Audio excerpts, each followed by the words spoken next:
Welcome. It's a pleasure to be here. I'm the CEO of Anti-Slavery International. My name's Jasmine O'Connor, and I'm joined by my colleague Clare Shakya, who is the Director of Climate Change at the International Institute for Environment and Development.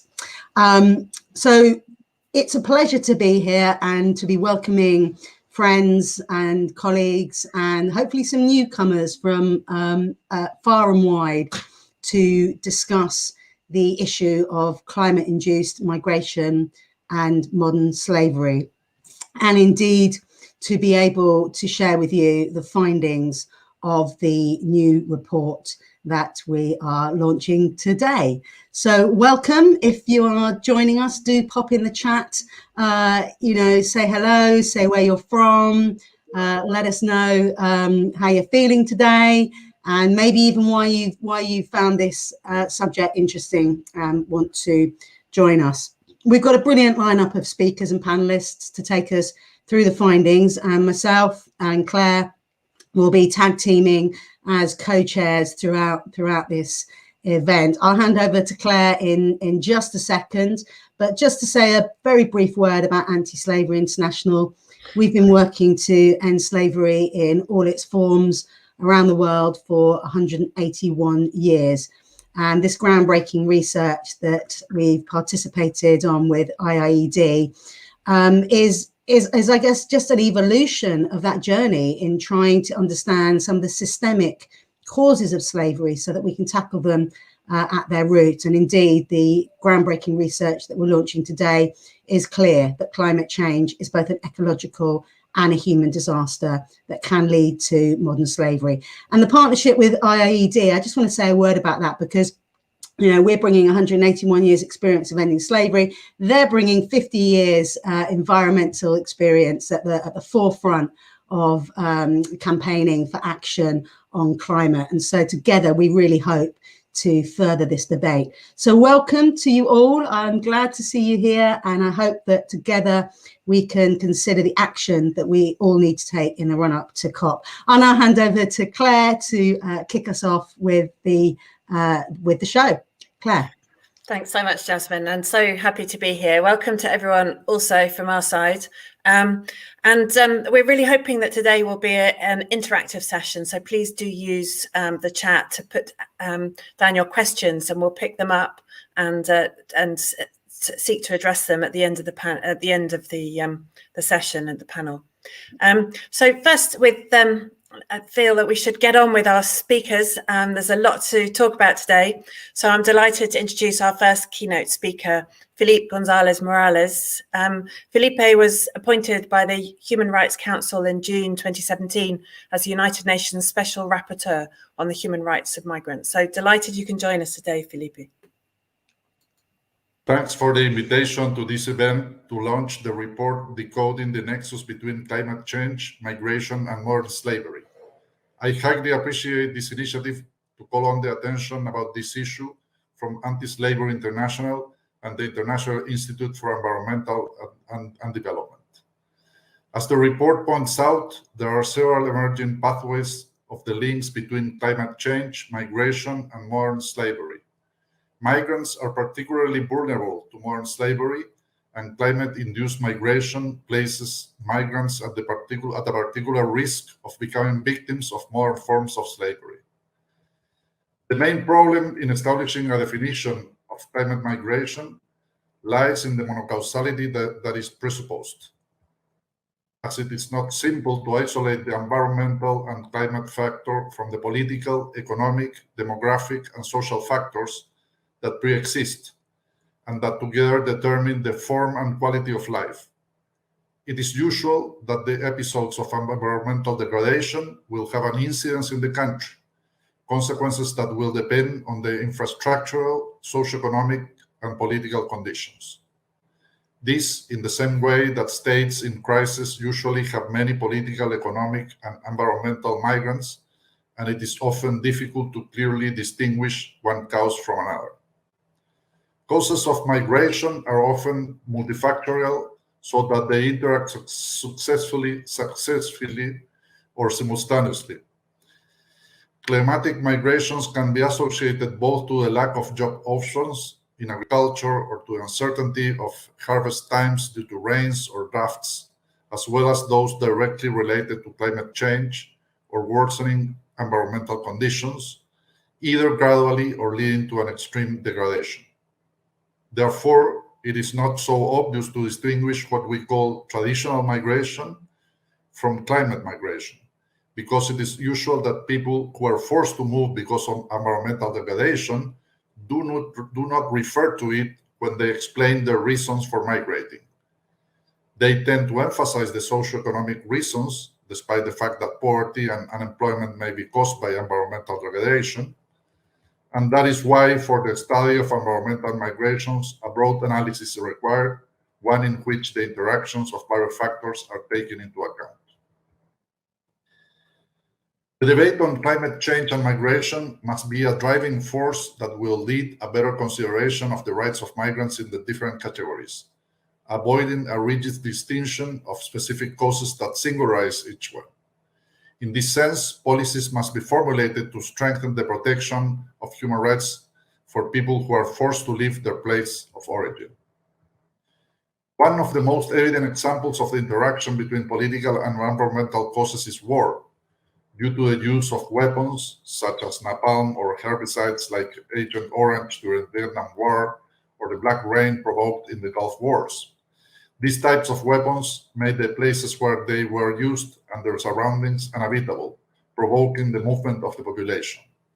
On the other hand, environmental degradation will increase the wars for access to increasingly scarce resources, such as those already known for wars over oil or diamonds. Throughout the 21st century, water wars are expected to become a growing phenomenon as water resources are increasingly exploited and contaminated. Environmental migrations caused by tidal waves, volcanoes, and earthquakes do not have a direct origin in human intervention, but their effects do depend on their management both before and after the event. They can influence measures for the recovery of devastated areas and to ensure that displaced migrants do not stay in refugee camps with unworthy living conditions for a long time or even permanently, as after the tsunami in the Indian Ocean in 2004. Despite the increasing number of these unpredictable events given the global ecological crisis, most environmental migrants flee as a result of anthropic environmental impacts or environmental mismanagement that interact with natural phenomena, causing displacement by the rising sea levels and hurricanes, droughts and floods, decreased drinking water or desertification, whose human and material damage could be reduced with good management. In general terms, acting preventively is much less costly in both human and economic terms, which is why good planning seems a relevant way to deal successfully with situations like this. The causes of climate change in their various forms are already factors that affect the lives of a large number of people, forcing them to seek a new place to live. And although this is a phenomenon already underway, there are still important variables that depend on political decisions. The dispossession of the natural means of survival constitutes a cause of displacement for millions of people. It can include diverse reasons, such as the implantation of large infrastructures like dams or reservoirs, tourist zones, transnational companies that settle their industrial facilities in impoverished countries, material extraction, or intensive cultivation. Frequently, these events lead to the eviction of populations that have occupied and cared for these lands since immemorial times without titles of possession. They are also forced to abandon these lands due to the sudden increase of contamination levels and generation of toxic waste, which caused a gradual departure. This modification of land use brings it forced relocations that pose many problems for affected populations. It is important not to neglect that in this context of migratory movements due to global climate change, there are factors that restrict mobility. For example, the trapped populations, which are the populations that lack the resources to leave the danger zone, despite environmental deterioration and imminent threat, will be forced to stay. Another factor causing the increase of trapped populations is the closing of borders and the increase of border security. It is a reality for many populations, such as those in the Sahel region, affected by desertification and changes in rainfall patterns. Similarly, migration forecasts are always marked by a deterministic bias that presupposes that the entire population at risk will move. As the report being launched today rightly points out, climate and development policymakers and planners urgently need to recognize that millions of people displaced by climate change are being and will be exposed to slavery in the coming decades. Recognizing slavery as a mainstream policy issue alongside poverty and climate change will help to develop understanding of the underlying drivers that push disadvantaged communities into slavery. I congratulate again the organizations which produced this timely and important report. Thank you very much. Thanks, Felipe. It's a pleasure to have heard your opening remarks, and I think it really sets the tone very well for us to begin to unpack the report. But I'd love to turn now to Cecilia, Silva, Bernardo, who is our second keynote speaker. Now, Cecilia is the climate negotiator for Angola and for the least developed countries, and co-chair of the Adaptation Committee of the UN Framework Convention on Climate Change. And as such, she's a strong advocate for least developed country leadership on climate adaptation and an important critical voice on finance for adaptation. And so really, there's a great amount riding on your words, I think, Cecilia. And as we approach COP, I'm delighted to have you here looking at this report, understanding this report, and being able to share your thoughts and indeed hopefully take some of those perspectives forward into the negotiations. So Cecilia, you're most welcome. Do please share your thoughts with us. Thank you very much, Jasmine, for the wonderful words.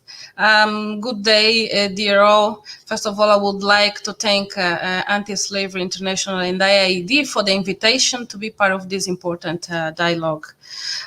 Colleagues, we may recall that in 1990, the IPCC noted that the greatest single impact of climate change could be on human migration, with millions of people displaced by shoreline erosion, coastal flooding, and agricultural disruption. Since then, various analysts have tried to put members on future flows of climate migrants, sometimes also referred to as climate refugees.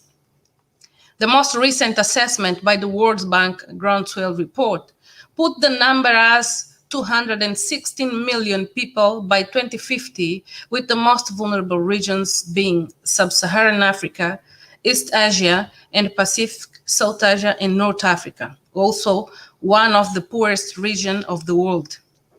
Despite those numbers, the international policy discourse is still debating about the causal link between climate change and migration.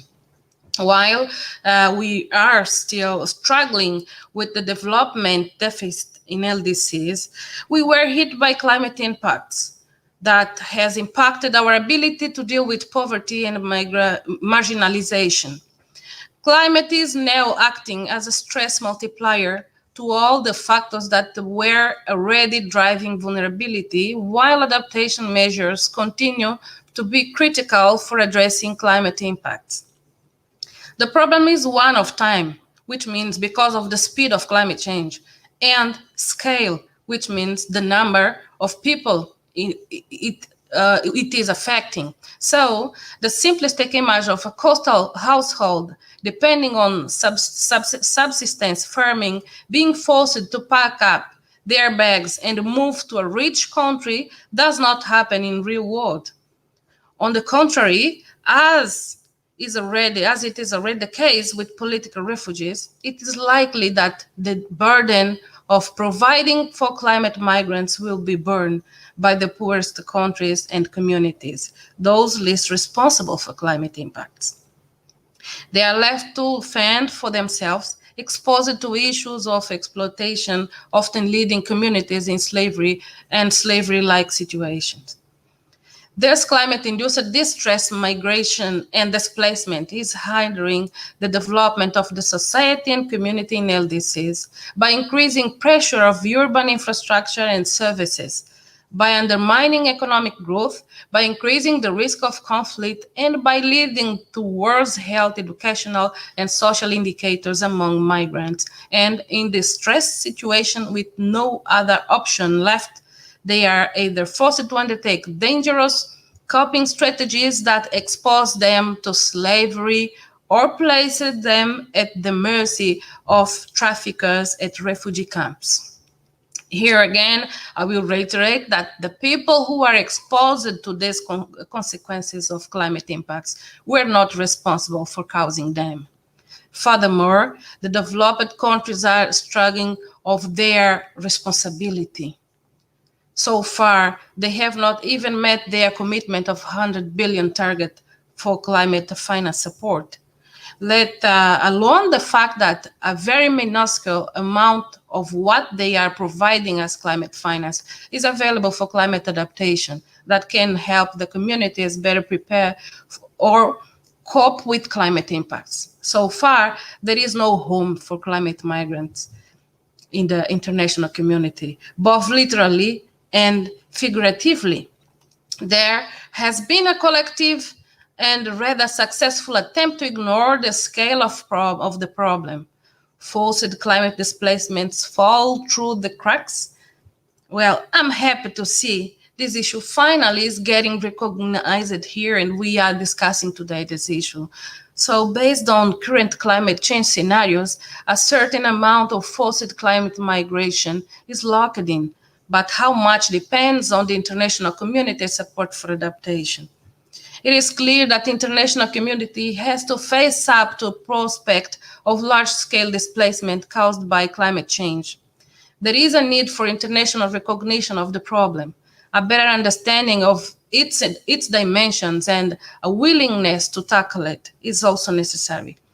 As a voice of LDC country, I feel there is a need for the international community to firstly acknowledge formally the predicament of forced climate migrants and the vulnerabilities and risks of slavery they are exposed to, and secondly, extend financial, technical, and policy support for development of and adaptation effort in LDCs for forced climate migrants to reduce people's vulnerability to climate change, moving people away from marginal areas and supporting livelihoods that are more resilient so that they are not exposed to issues like trafficking and slavery.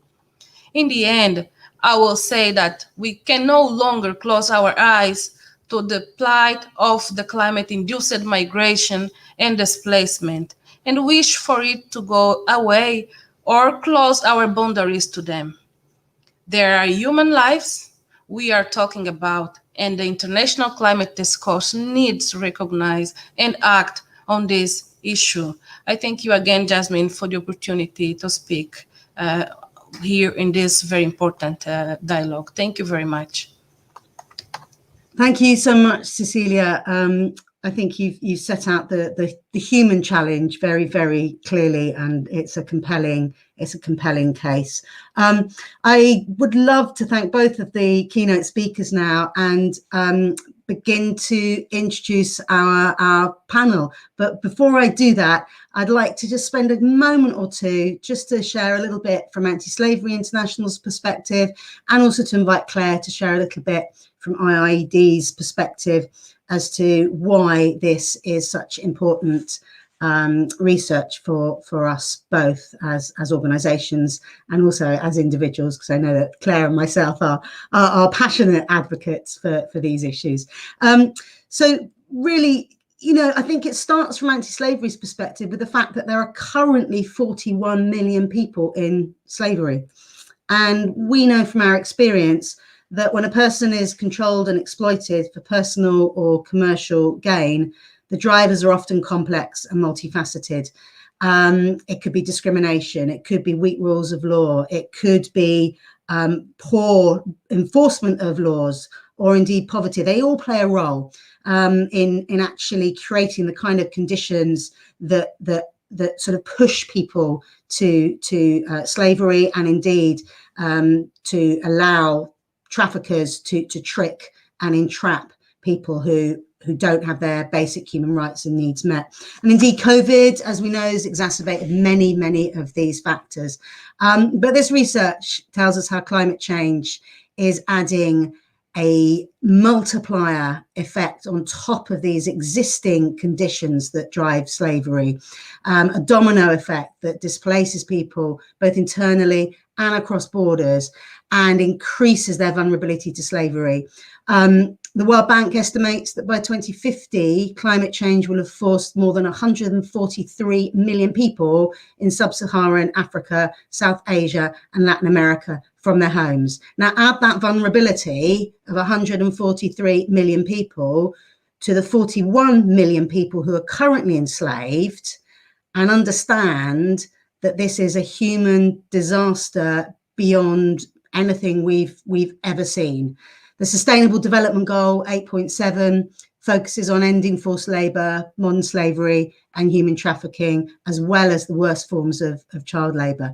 And if we don't take bold action to understand and to ameliorate the conditions that are being created by a climate crisis and climate impacts, there is no way that we're going to come anywhere close to ending those forms of slavery, and indeed reaching the Sustainable Development Goal 8.7. So unless we really take serious action, the progress that has been made on ending slavery to date is going to go, into reverse.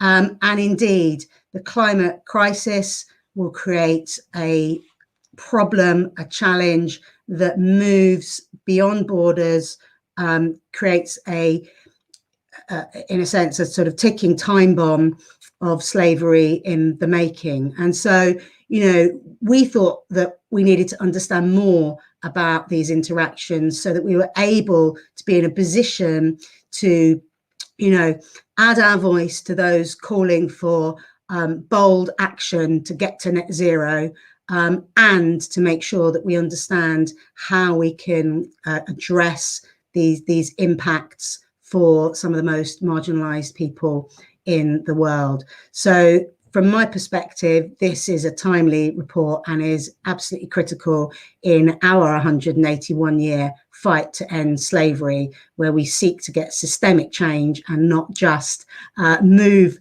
the sort of bits and pieces around, but we go for the big issues. And this is by far the biggest issue, certainly, that I know I will see, or I hope I will see in my lifetime. So Claire, we'd love to get your perspective from IIED as to why you found this such an important piece of research to undertake. Thanks so much, Jasmine. And yes, absolutely. I think it really is. The international community is recognising that environmental degradation and climate change can result in population displacement, and can do so at really fast rates, as we've heard from our keynote speakers. And the issue is, as you say, Jasmine, we're just not equipped to address this issue effectively currently. We don't have an adequate framework for policy planning and responses, and leaving this issue unattended could have dangerous consequences for the poorest and most marginalised at risk of trafficking and from the various forms of slavery. To date, where we have seen action on climate-induced migration, it's been largely reactive, responding to humanitarian crises in developing countries after a disaster strikes.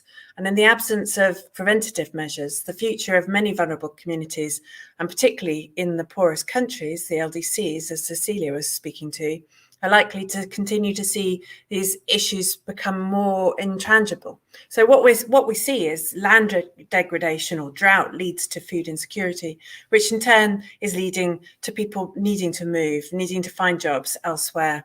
And in that movement, they're being exposed to the risks of modern slavery. And because policymakers are seeing migration and relocation as the sort of last resort options, they're often not thinking about how to respond, how to help, how to make it safer.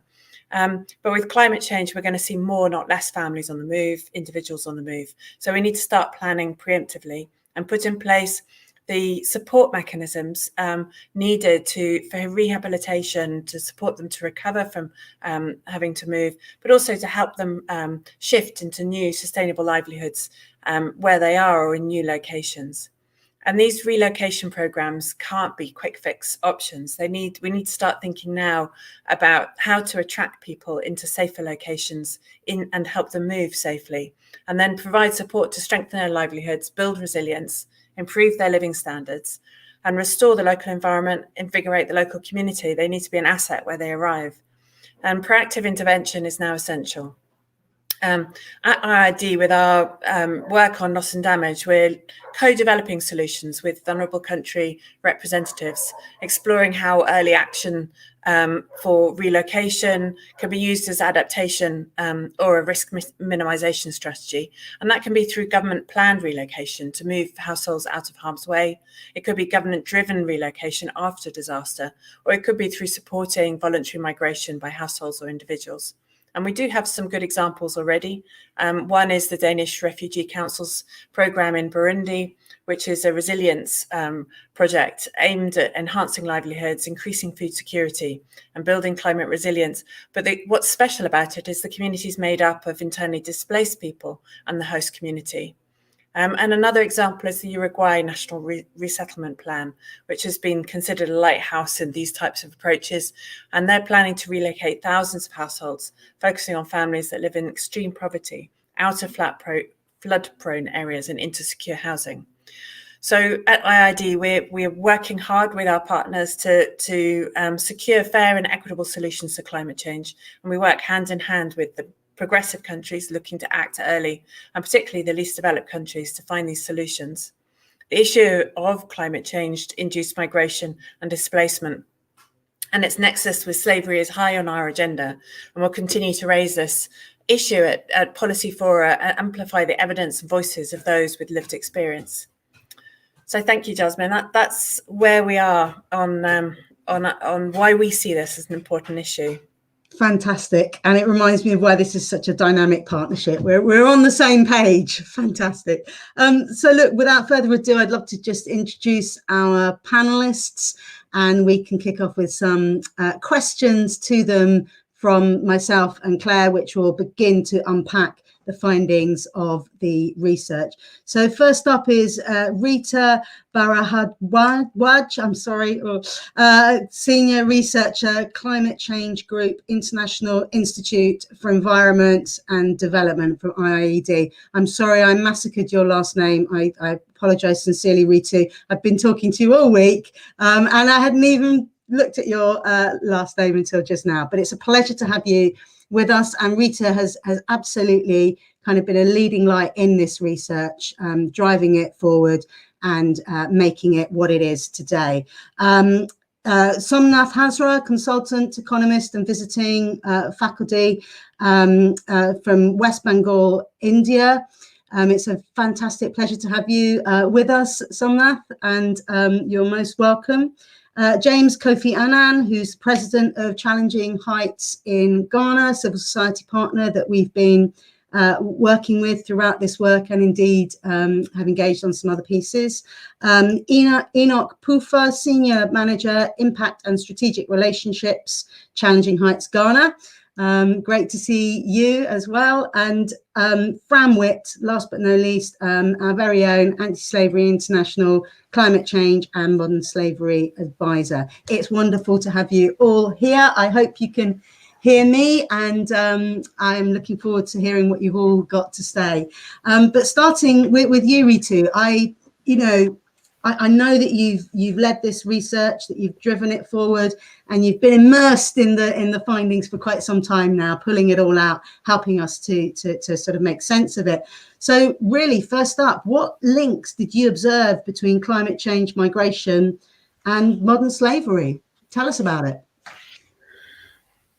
Thank you so much, Jasmine. Very good question. Actually, I'll have a blast responding to that question. So our research and evidence indicated that the relation or the nexus that exists between climate change, migration, and severe forms of exploitation that we term as slavery exists along three pathways or three circumstances. Firstly, in context of sudden or extreme climatic events, for example, cyclones or floods or hurricanes, which leads to displacement of communities. Now, this first pathway is, I would say, most well documented. Very strong evidence exists to show that this nexus exists between under these circumstances. And especially indicating that human trafficking increases in the aftermath of such extreme events. Now, for example, many survivors in the wake of Typhoon Haiyan in Philippines found themselves with no viable alternative, or in turn were coerced into working as prostitutes or laborers.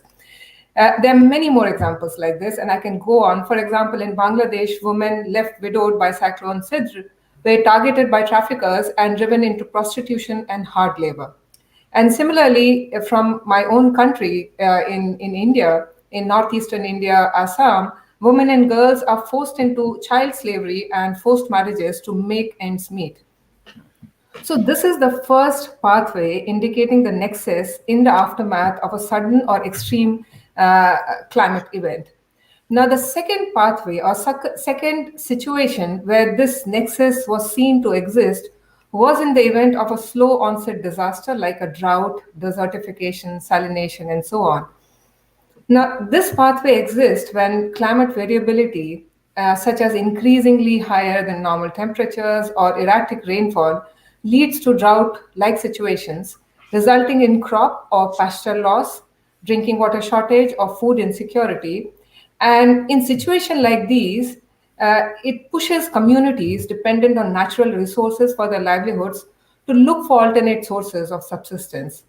Now, and this happens in absence of any other viable local option, and that's why we need policy support. And these communities are left to fend for themselves, and they're often pushed into dangerous or risky migration opportunities or incurring debt.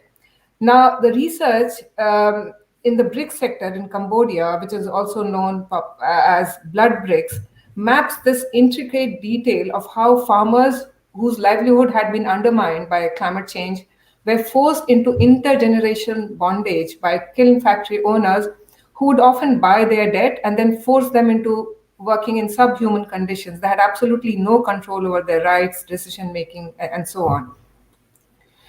And the third pathway, the third situation where we saw this nexus existing, was shown to exist when slow onset event, like the one that I just talked about, is combined with conflict or forced displacement. Now, this final pathway normally exists when a large-scale incremental forced displacement due to conflict is precipitated by slow onset natural disasters such as drought leading to famine-like situation.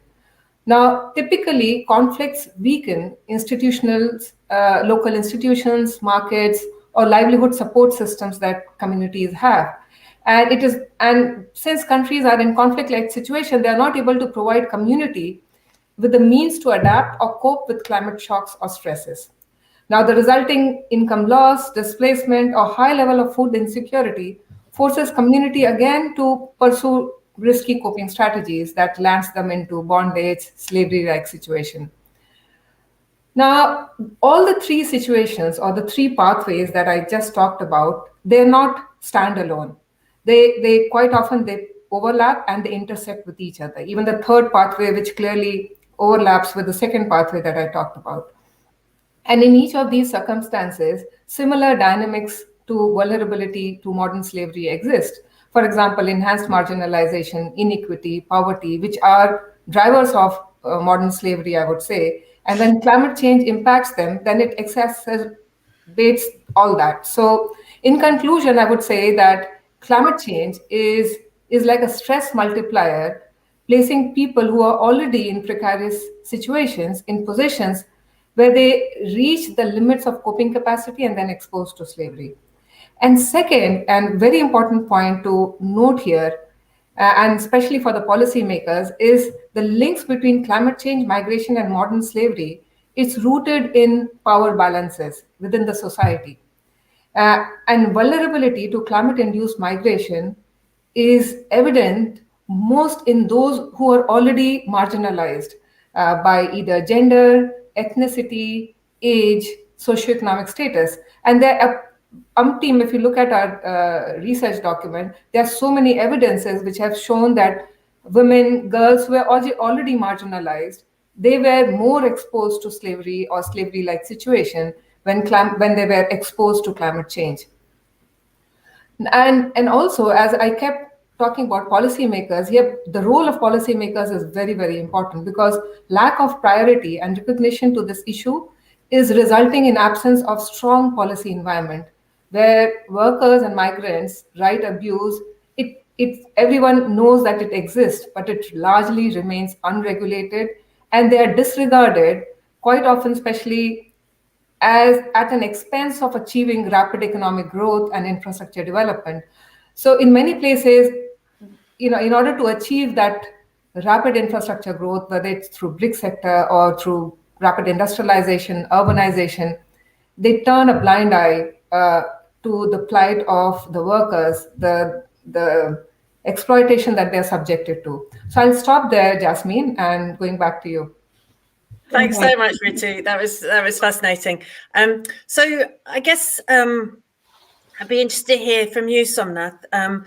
In your experience in the Sundarbans, which obviously cut across both India and Bangladesh, what of those issues have come up there, and did it differ between India and Bangladesh?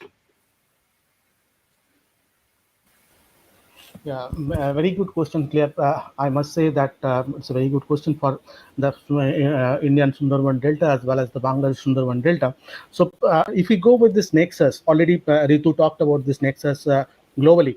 So if we go with this, that very in our research study area, so that we should talk about that what are the climate stresses they are facing. They are facing basically that their sea level rise, sea level rising, flood, cyclone, and storm surge. These are the issues they are facing. And as well, not only that, saltwater intrusion is also another problem they are facing. Waterlogging is another problem. So these are the environmental challenges they are facing due to climate change. Okay, so the same problem exists in the Bangladesh as well as in the Indian Sundarban. But now I come to the point, that is what livelihood options they have right now. So in both the deltas, in Bangladesh Sundarban Delta as well as in the Indian Sundarban Delta, the livelihood options, basically they have two livelihood options. One is agriculture and another is fishing. So both are natural resource based livelihood option. So when they received any type of disaster, so they're basically they don't have any, no other. And at the time of like summer season, this agriculture basically based on this rain-fed agriculture. So summer season they're going to do some collection of non-timber forest product like honey, bee works, like in that way. And in both the delta we can see the same situation. But why they're migrating, right? So if they have like livelihood options, because when they're facing any disaster situation, then they're losing everything, losing their houses, losing their livelihoods, and losing their aquaculture farm also if they have. So this is the situation right now. So that due to losing their livelihood, they're going outside, they're migrating from their region. So this is the situation, this is the link between this climate change and migration. And if where they're reaching nearby peri-urban and urban areas. So they're reaching peri-urban and urban areas as a urban slum, and they're facing a lot of problems. Means they're facing they're fighting with the extreme poverty, they're fighting with the health hazard, they're fighting with human trafficking and other issues. So now they are coming into the point that how they are linked with this slavery.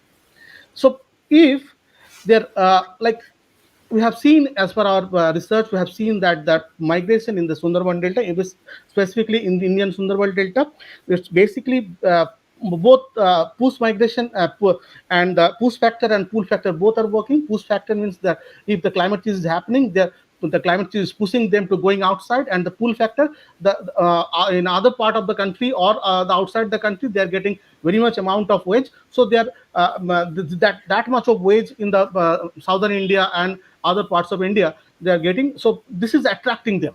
So this is the pull factor. So this pull factor and the push factor both are working for them. And if we go with this, like when the disaster will happen, then male person going outside in the Indian Sundarban Delta.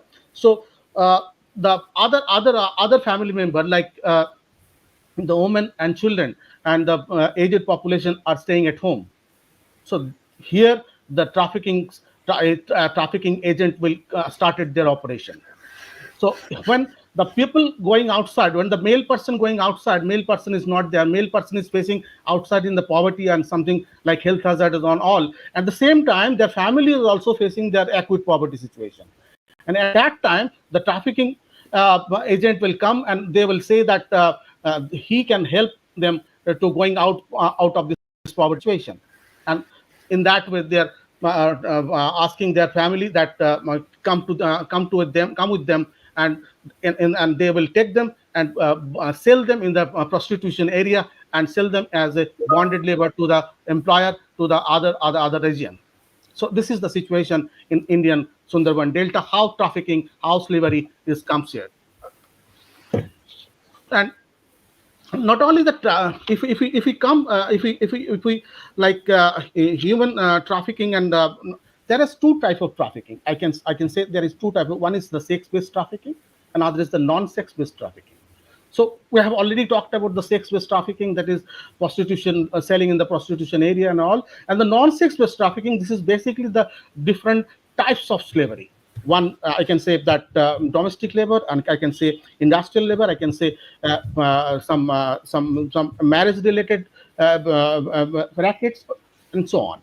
So, and if we come to the point, like if we go back at the time of IILA, like in 2009, we have already talked about this. People in the Sundarban, they said that at the time of IILA, there is a push factor comes in. So just because of the climate change event, they have to, this is the forced migration, they have to migrate from the other places from the region. So there is a forced migration, and at that time the traffickers, at that time that trafficking agents are come to their place, and only for the woman and girl child. So that is the situation when the traffickers, when the trafficking agents comes into the picture, and how trafficking is continuing, and what is the relation between the climate change gives us the migration, and how migration creates the anti-slavery slavery and trafficking. So this is the situation in, and we have seen that at that time some of the area, I can tell you that one thing that Sandeshkhali, Kultali, Gosaba, these are the blocks, community development blocks, where you can see this, the high concentration of that trafficking agent and this type of activity. In case of Bangladesh, that something little bit different. I can say there is little bit different, that Bangladesh, only the weaker section, those who are staying in the vulnerable situation, vulnerable places, they are migrating to the other places, other place of the country, and not only the other place of the country, they are sometimes they crossing the border to come to the India also. So and since there is some immigration restriction in all the countries, not only India, they are going some Gulf countries also. So since there is some, or in many of the countries there is some immigration restrictions, so they are at that time they want to going outside, they want to earn some money, they want to feed their family. So this is the current situation of them, and on that part they are basically compelled to rely on the corrupt group of the trafficking agent, and accidentally they come to the place of the slavery, they come to the place of the forced labor due to that correlation with the corrupt trafficking agent. So this is the situation, and I have seen that the main drivers of the Bangladesh slavery, or whatever I can tell you, that Bangladesh modern slavery, that property loss and loss of economic other economic options, other economic opportunity are the main drivers for the slavery, I can say. And if we come to the trafficking, who are the major they're at Widow are the main agent for their in Bangladesh. Widow are they're very much the trafficking agents have started their operation in the disaster affected regions, and they're targeting basically widows. In Indian Sundarban, they're targeting women and girl child. In Bangladesh Sundarban, they're targeting basically widows. Always, obviously, there are girl child also there. So this is the situation, and in Indian Sundarban, we have seen two types of situation, and one is the male person is migrating outside. At the same time, the trafficking is happening in their family. But in Bangladesh, situation is different. Like trafficking, since they are correlating, since they are rely on the corrupt groups, and since they are doing some activity with the corrupt groups to getting a job in abroad, to going to abroad or something like in that way. So in that way, they are into the trap, into the trafficking, into the forced labor, into this is the situation. So I can tell you that sometimes in Indian Sundarban, the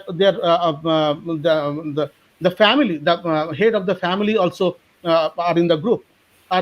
Their family also helping the trafficking agent to sell his children or sell his wife, like to go outside to earn some money in that way. So this is the situation of this is the linkage. I can tell you that how climate change creates migration, and how migration go further like slavery. So this is the situation right now. That's all. Thank you.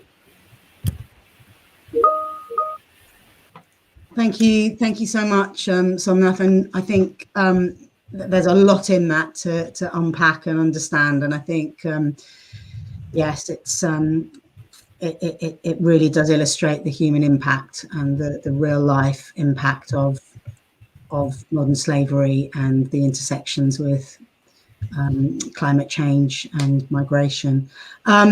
I'm going to pass now to James and Enoch, actually, to answer this next question in tandem. We really would like to understand a little bit more about the Kayai and the enterprise that happens in Ghana of young women having the kind of role of porters, carrying things, and understanding really what's occurring in relation to those women and often children being forced into situations of debt bondage in Ghana, and how does climate change act as a sort of stress multiplier in that particular context, increasing their vulnerability. So give us a little bit of an insight into that case study that the research looked at. I don't know who wants to start first. Whoever's quickest to unmute, maybe. James. This is different from Zoom, so I'm struggling a bit to understand it.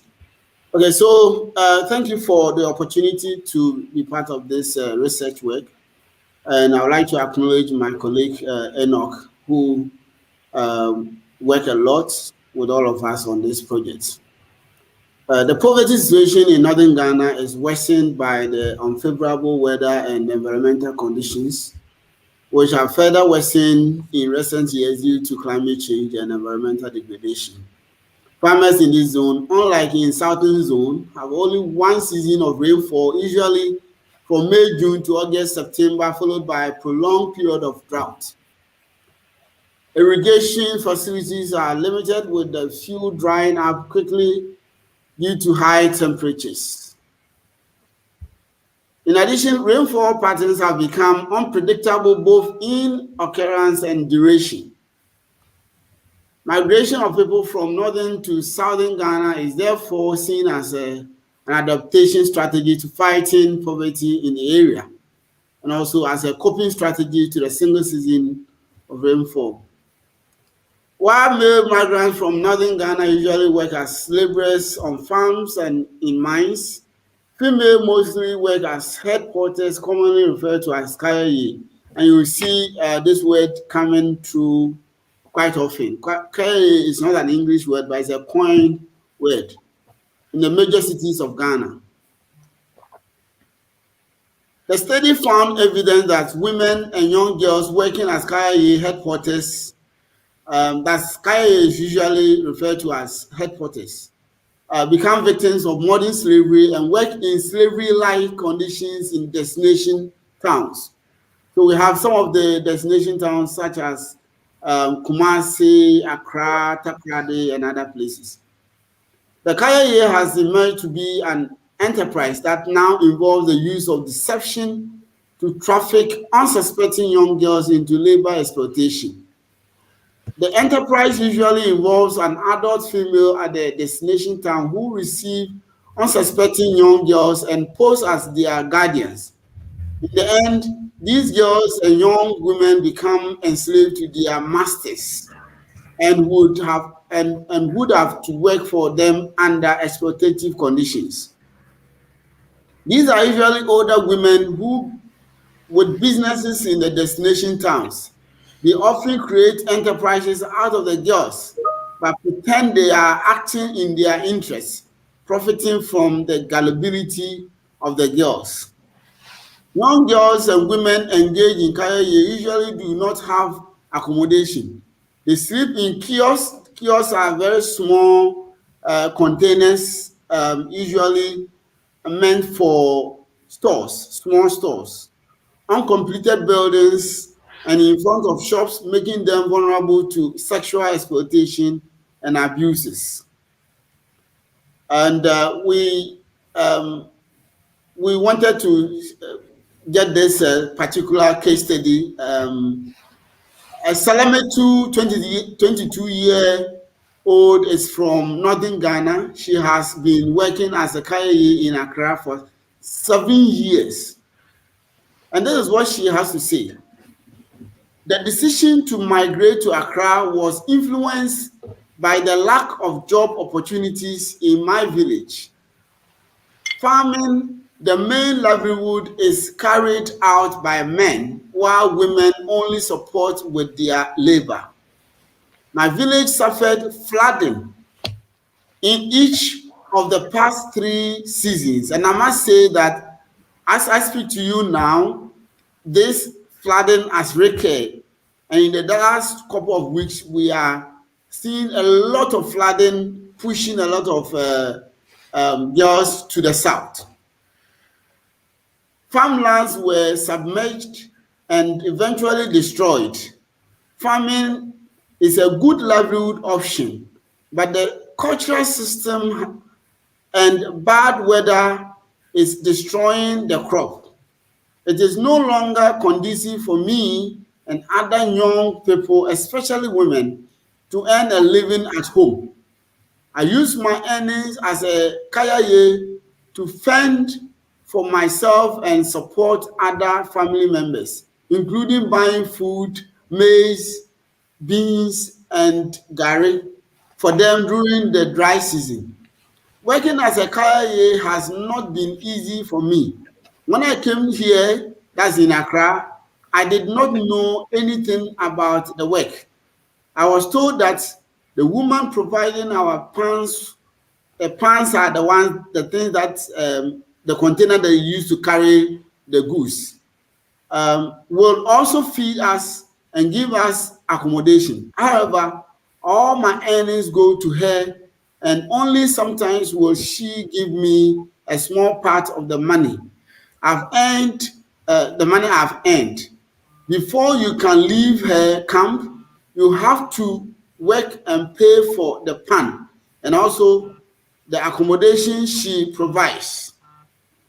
So basically, I was not getting anything from my hard work. To make things worse, I dropped someone's items from the pan in the market, for which I had to compensate. When they estimated the cost of the items, it was very expensive and not something I could afford. The woman who controlled me paid on condition that I work and repay that amount to her. I have been working endlessly and I have not been able to repay. So this is one case study, and we have a number of them that we could give. Fuseni is from northern Ghana. She is about 21 years and has been working as a KIA for about 6 years now. I migrated to Accra by following my friends when I completed junior high school and could not continue my education to the senior high school level due to poverty. At some point, food was becoming scarce for my family, a typically large polygamous family in northern Ghana. I also observed that although her father and brothers worked hard on the family lands, they got far fewer food crops after harvesting as a result of the low and short rainfall seasons being experienced.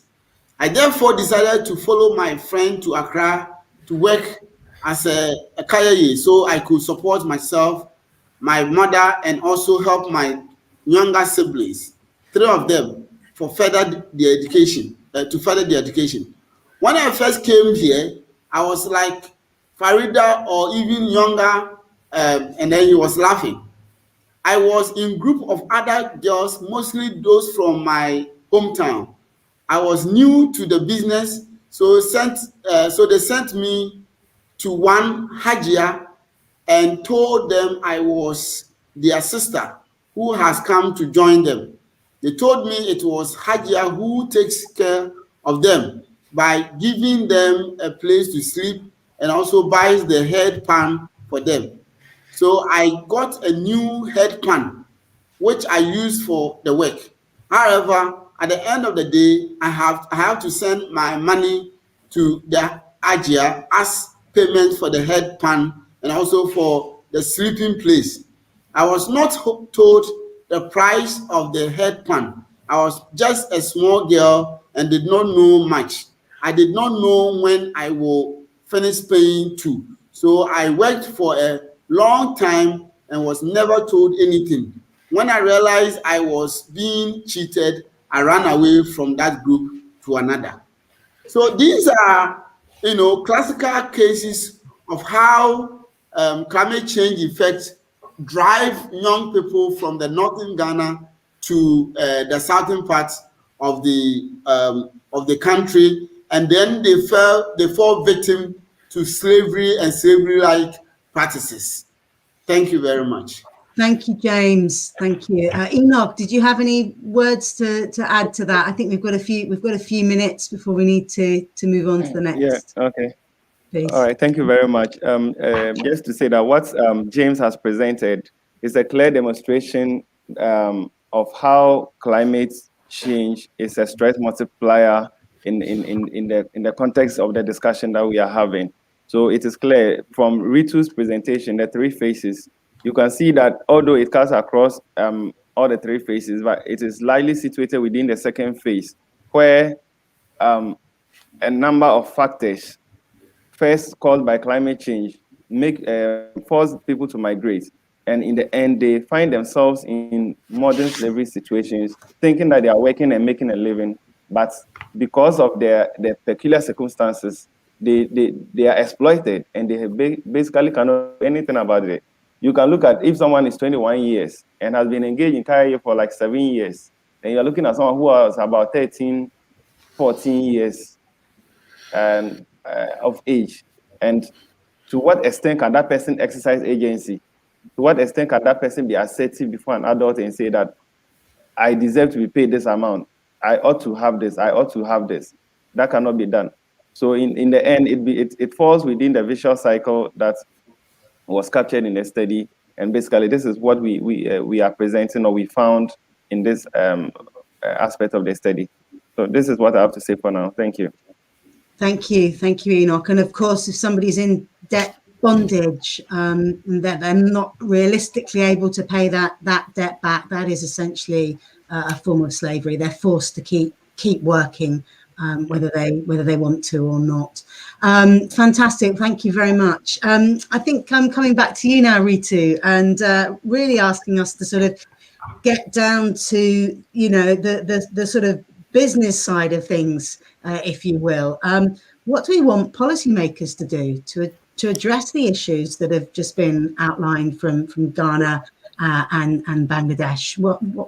What needs to happen? Thank you so much, Jasmine, and a very important question. And the three speakers before me, James, Enoch, and Somnath, have very clearly illustrated the link that exists and that needs to be prioritized, or at least taken into consideration by policymakers.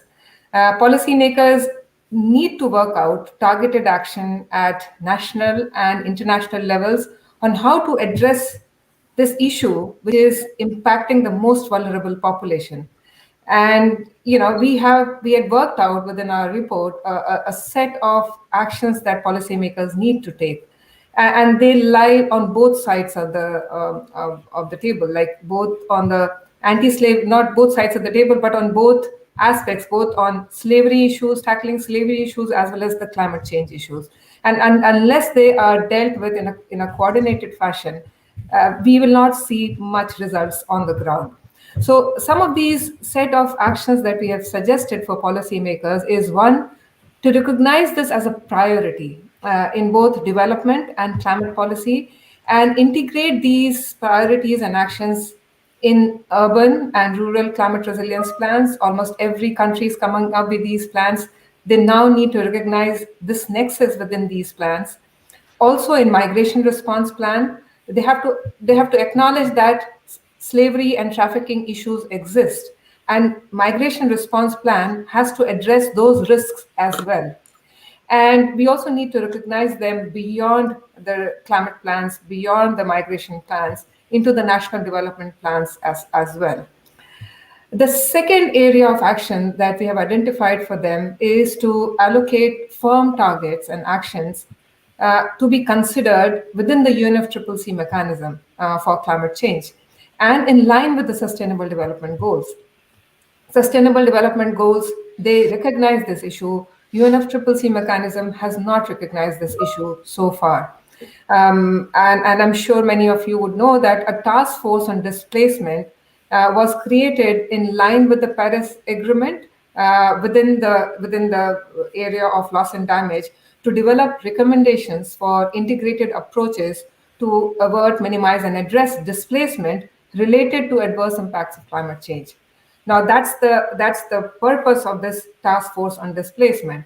Now, this task force on displacements, even though they have consulted both people who are working on migration, on climate change, but somehow this issue of this nexus has not been included or ever discussed in any of their meetings. They need to include this issue within the action plan so that it can be considered not just in their support areas, but also within the framework of UNFCCC. The third action area that is needed is we require a coordinated international effort, which is, and we are not saying create new initiative. We are saying this coordination needs to be rooted within the existing initiative. Currently, there are so many efforts which are ongoing on this issue. I just talked about the task force on displacement. There's SDG, there's Sendai framework, there's earlier Nansen initiative, then there's a platform on displacement, disaster displacement, and so on. I can go on with a list of few more, which deals with these issues, but they're quite scattered across several sectors and different actors, and they target different stakeholders. There's a need for a more joined up approach, or with a more inclusive approach within these different initiatives, so that it complements and draws upon the work of the existing bodies and expert groups to specifically deal with this nexus, or this the overlapping issues that exist right now that we have highlighted through these two case studies. Fourth area that policymakers need to see is that they shape these policy interventions. While talked a lot about these international and national level action, but these policy interventions needs to be based on local level research and evidence. Especially addressing the risks of slavery in context of climate change across a wide range of national and local contexts where it may occur, it requires the need for inclusion of those communities which are affected within the decision making, and the openness to include local forms of resilience and adaptation. What they are currently doing, can we build on them and use that as an evidence to inform national and international policies and practices.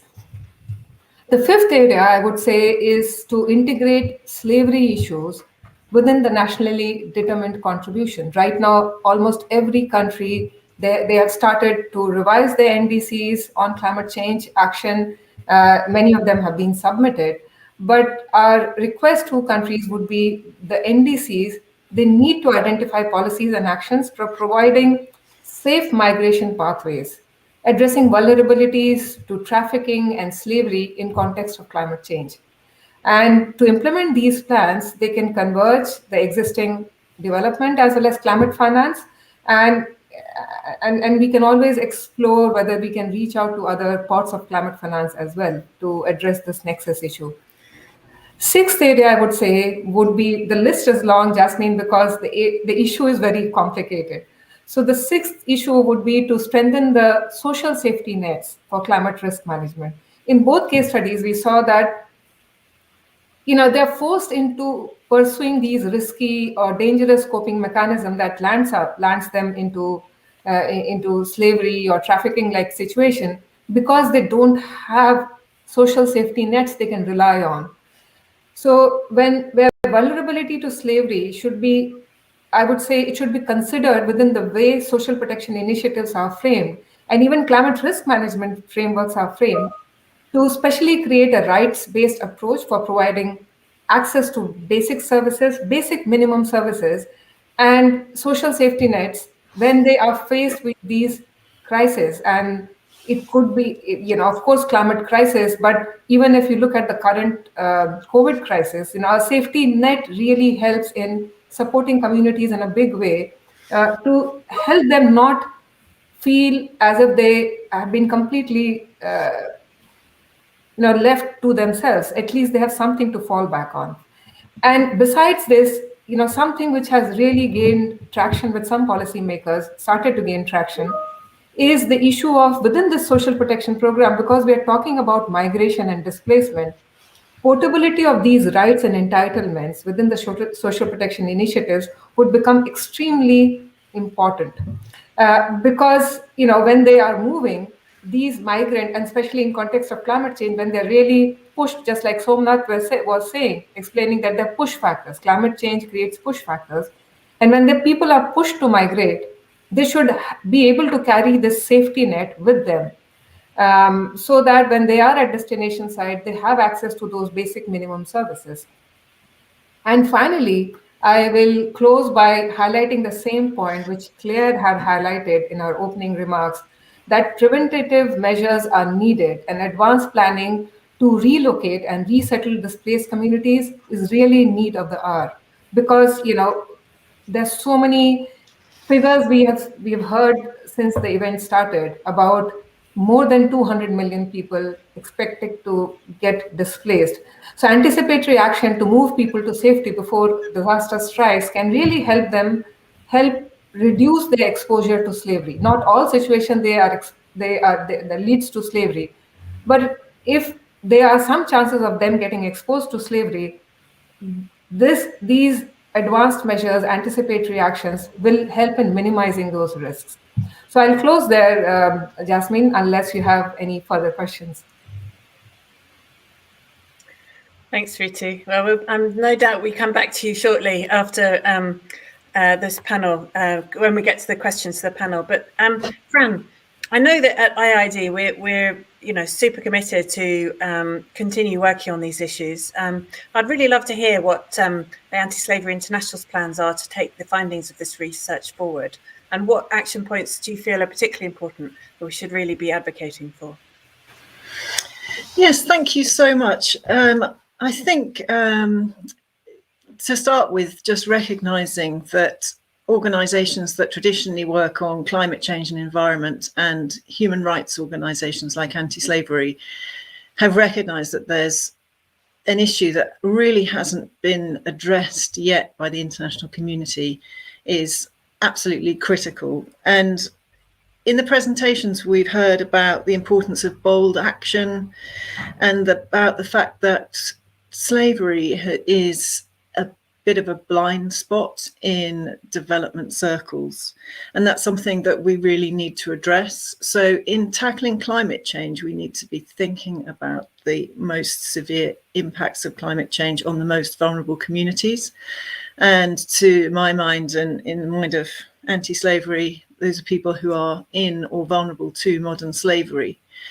I think the fact that we can demonstrate that there's a nexus between climate change and modern slavery demonstrates the importance of tackling climate change at the root and doing everything possible to keep global warming below 1.5 degrees as a first and important step. And that would be something that we would be taking to the climate talks or the COP in November in Scotland.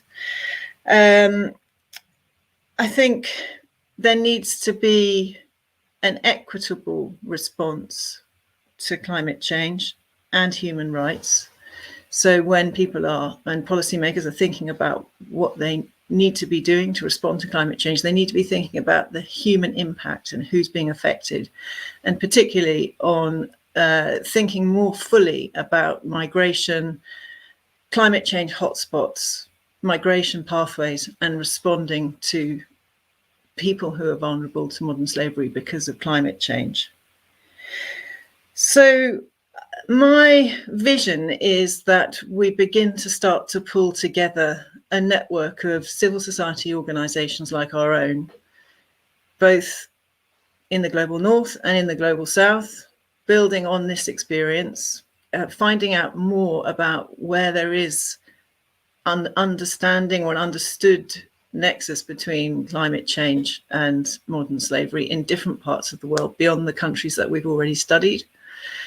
And to call out international community, starting at the UNFCCC and with the climate talks, but also towards the World Bank, towards the G20, and asking for concerted, demonstrated action from civil society who are witnessing on a day-to-day basis these devastating impacts on the human condition and on the right to decent work.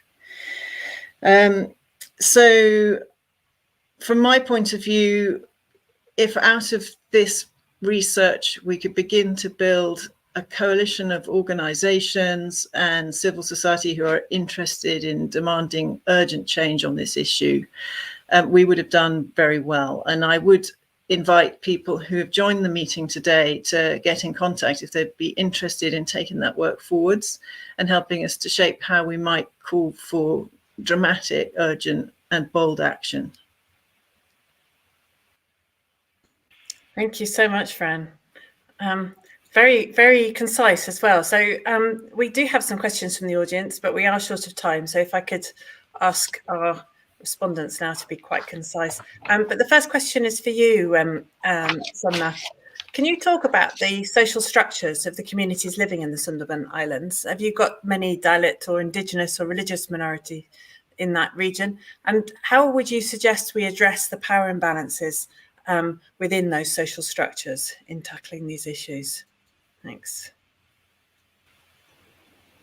This already clear, very good question. So already we have that. Already we have talked about this social structure, that there is like socioeconomic structure. I can say socioeconomic structure. That would be a good term, maybe. So that there are most of the major two livelihood options. One is agriculture, another is fishing. So this is totally based on natural resources. The social structure there are. We have in India, we have caste situation. There are Brahmin, there are other castes also. So and in terms of indigenous population, I can tell you there are Santals. we have indigenous population in Sundarban. Around 10% of the population are indigenous population. So if we go with the economic situation of a different social category, like in Sundarban, we have boat owners, we have hotel owners, we have agricultural family, we have fishing family, or fishing farmer, whatever. So if you go with the economic situation, that fishing or crab fattening or crab collection or this is the very lucrative activity for them, because annually they are getting around 76 to 80,000 INR they are getting. And if they are doing some agricultural activity, I can say one thing, that 50% of the agricultural they're basically the agricultural worker. They don't have any land. 50% of population, they don't have any land also. So they are basically the agricultural worker, and they are getting annually around 50,000 to 60,000 money INR. So this is the economic situation, and other castes, like other status of the population, like boat owners and the hotel owners, they will get some more money. And if we come, already Ritu talked about the power game. There is the power game. Also, there is a power game, because but how the trafficking agents comes into the picture, because there is a power game, because if the news that the family is getting having some problem in the poverty, so the news comes from this, maybe some other families. So that is the case, the power game.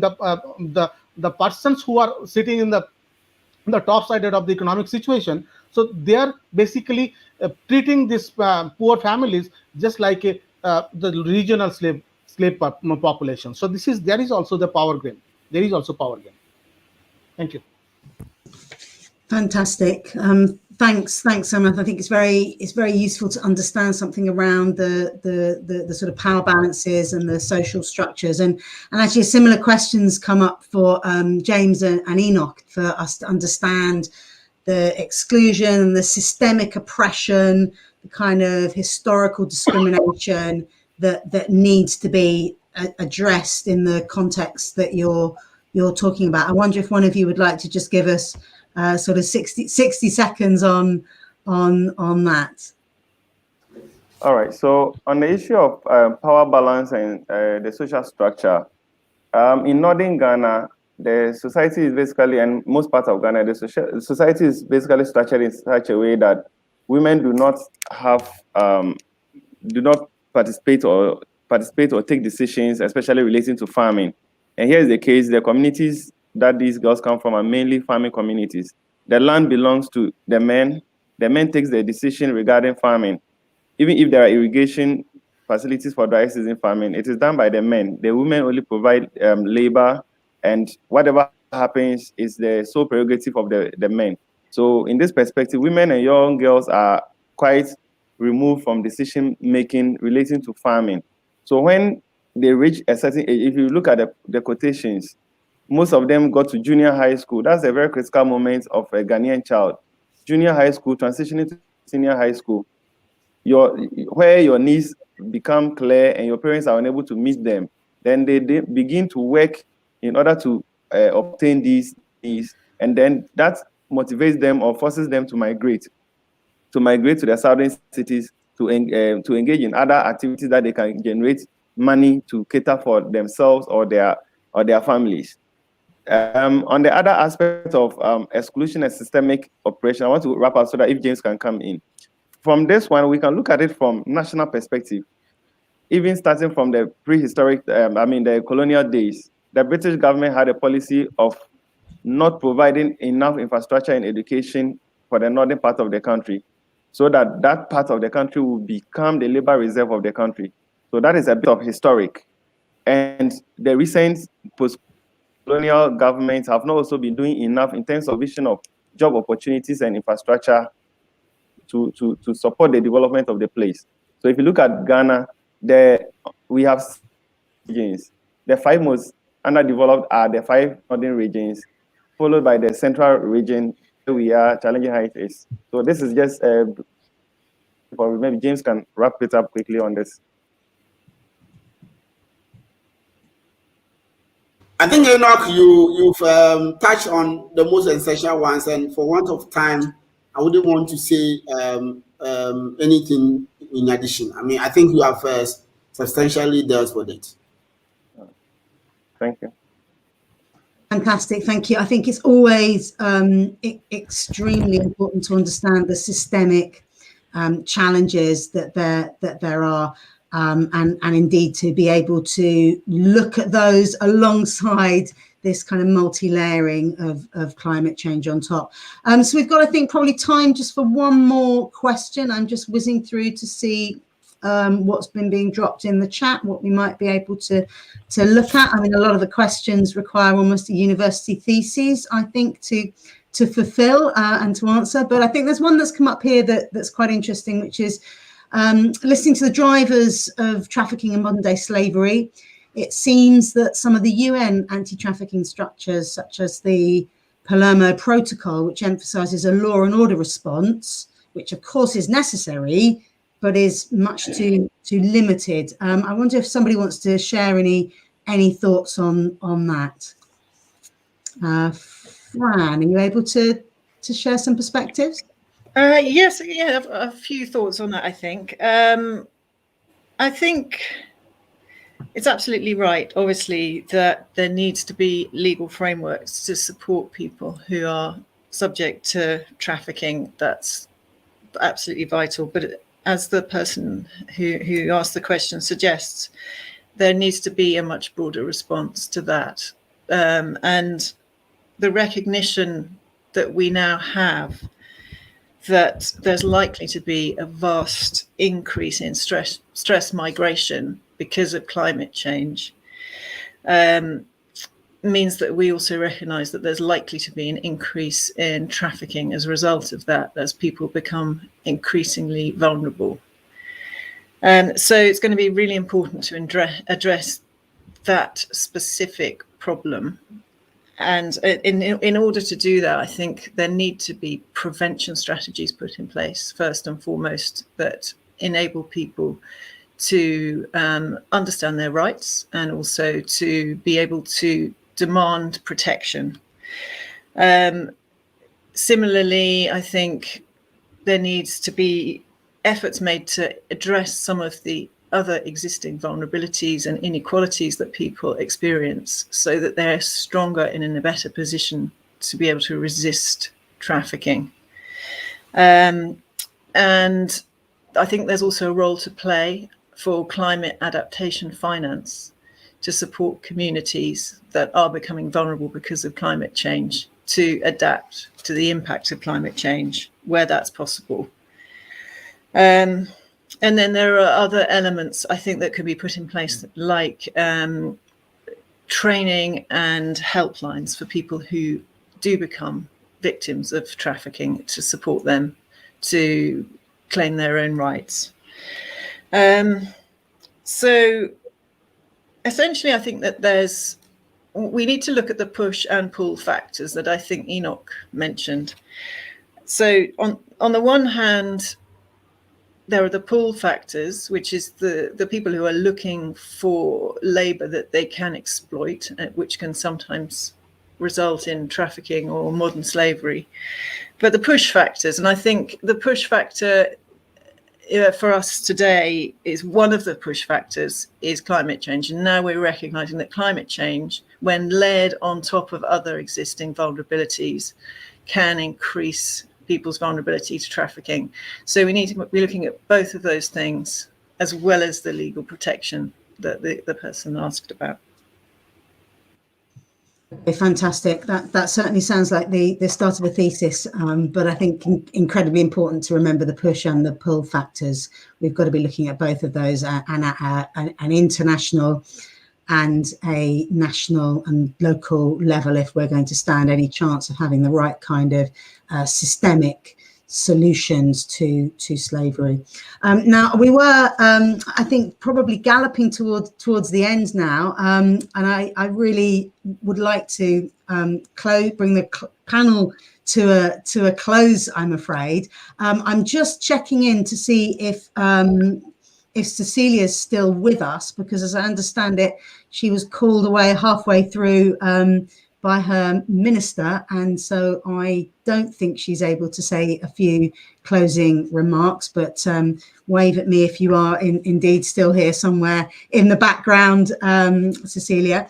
But I really would like to just thank all of our participants in the panel debate, but to sort of launch now into a few final words from Philippe González Morales, the UN Special Rapporteur on the human rights of migrants, just to kind of close us off before we begin to say our farewells.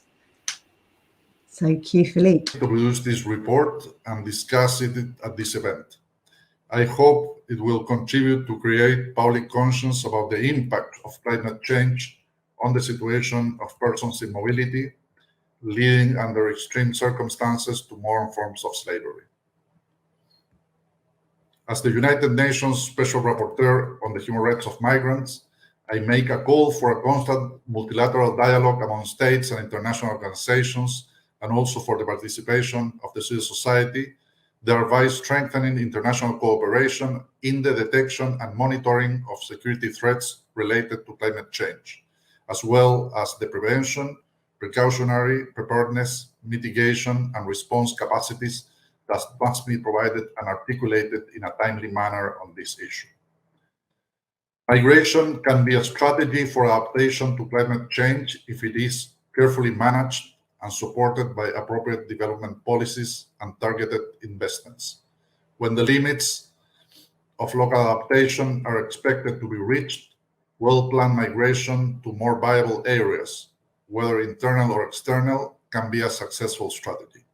For people to move to areas of low risk and increased opportunity, a strong enabled environment for migration is needed, supported by direct incentives such as training and job creation programs.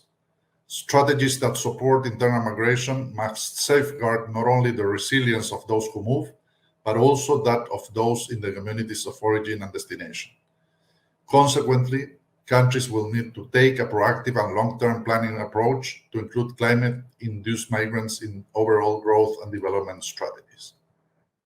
To understand migration as a solution to climate change, while offering opportunities for adaptation to the latter, all the components involved in the issue must be observed. We must abandon the idea of migration being understood as a last resort. States need to develop legal migration channels in the form of visas, humanitarian corridors, or the abolition of visa requirements for population in vulnerable situations for environmental reasons. In addition, it will be important that these measures are articulated with our strategies, such as city planning, the development of public policies for social integration, education, health, among others. A holistic approach is therefore indispensable to achieve a solution on this matter and ensure that protection of the human rights of the persons in mobility and prevent them from becoming victims of modern slavery. As a recognition of the importance of this matter, my mandate is working in the preparation of a report on climate change and migration to be presented next year to the United Nations Human Rights Council. A public call for contributions to this report will be made soon. I look forward to receive such contributions from states, the civil society, international agencies, and other stakeholders. Thank you very much. Thank you so much. And now if I could ask Cecilia to say a few words on behalf of the LDC group. Thank you very much, Claire. Again, I thank you for providing a space for us to discuss this very important issue. And as a final reflection, I think it is important that we bear in mind that we are talking about human lives. And after all kind of slavery and after all the colonization processes we all have been through for decades, in the 21st century, we cannot let that happen. Responsibility needs to be taken. I think the international climate community needs to accept the link between climate change and slavery, and more. The international community needs to accept the solutions to this problem that passes by funding adaptation properly. I once again, I would like to remind you, once I had a meeting with donors and I was very surgical, and I said, if you do what you have to do, in future you will not need to deal with LDCs anymore. So if we reflect on this, there are responsibilities, the funding for adaptation, and from other forums and sites, funding for development are important. Here, it's climate change. Adaptation is there. All of us can see that almost nothing is being done in what refers funding, and there are no more ways to show that. It's all crystal clear. So responsibility needs to be taken from those who knows they have the responsibility to do so. I thank you again all for this opportunity. Thank you very much. Thank you so very much, Cecilia, and I'm glad your minister spared you for a few moments just to give us those final words. So I really just leaves me to say thank you to absolutely everybody who's been involved in this. To Ritu, thank you so much for the work that you've done in leading all of this through as the senior researcher on this work, to Somnath, to James, to Enoch, to Fran, and indeed to our keynote speakers, and finally, last but by no means least, to my co-host, Claire. And I think we just really wanted to make the commitment from anti-slavery's perspective and from IIED's perspective that we're on this. We're going to be working to continue to raise these issues and push them forward. Claire, can I leave you the final word? Oh, thanks so much, Jasmine. And just to say, I'm delighted to see the number of people in the chat for this event, keen to stay engaged. I think there's clearly something here, so we can all work together on really raising this up the agenda. So thank you all for joining us. And thanks, Jasmine, for a great partnership. Bye all.